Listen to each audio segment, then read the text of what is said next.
சாமளாபுரம் பேரூராட்சியில் சமூக நலன் மற்றும் மகளிர் உரிமைத்துறை சார்பில் ஒருங்கிணைந்த குழந்தைகள் வளர்ச்சி பணிகள் திட்டத்தின் கீழ் 110 கர்ப்பிணி பெண்களுக்கு சமுதாய வளைகாப்பு நிகழ்ச்சி நடைபெற்றது.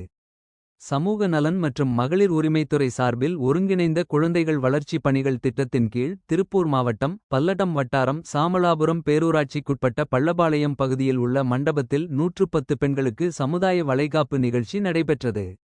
இந்த நிகழ்ச்சிக்கு பல்லடம் குழந்தைகள் வளர்ச்சி திட்ட அலுவலர் மகாலட்சுமி சங்கீதா வரவேற்புரை ஆற்றினார்.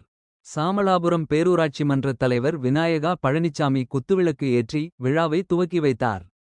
திமுக கட்சியின் கோவை தெற்கு மாவட்ட செயலாளர் தளபதி முருகேசன், திமுக கட்சியின் சூலூர் வடக்கு ஒன்றிய செயலாளர் அன்பரசு, சூலூர் வடக்கு ஒன்றிய துணைச் செயலாளர் சீனிவாசன், திமுக சாமளாபுரம் பேரூர் கழக செயலாளர் வேலுச்சாமி, சாமளாபுரம் பேரூராட்சி மன்ற துணைத் தலைவர் குட்டி வரதராஜன் ஆகியோர் கர்ப்பிணி பெண்களுக்கு சீர்வரிசை வழங்கி வாழ்த்துரை ஆற்றினார்கள்.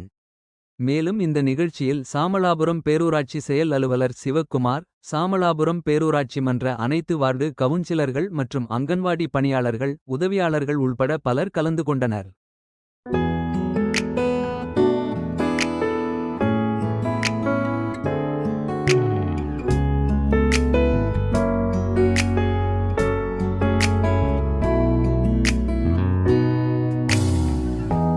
햇살이 너무 좋았어. 그냥 모두 좋았어. 널 만나서 모든 게 다 잠에서 깨어나서 휴대폰을 먼저 보게 돼. 참 많이 변했다니까. 세상에서 제일 행복한 순간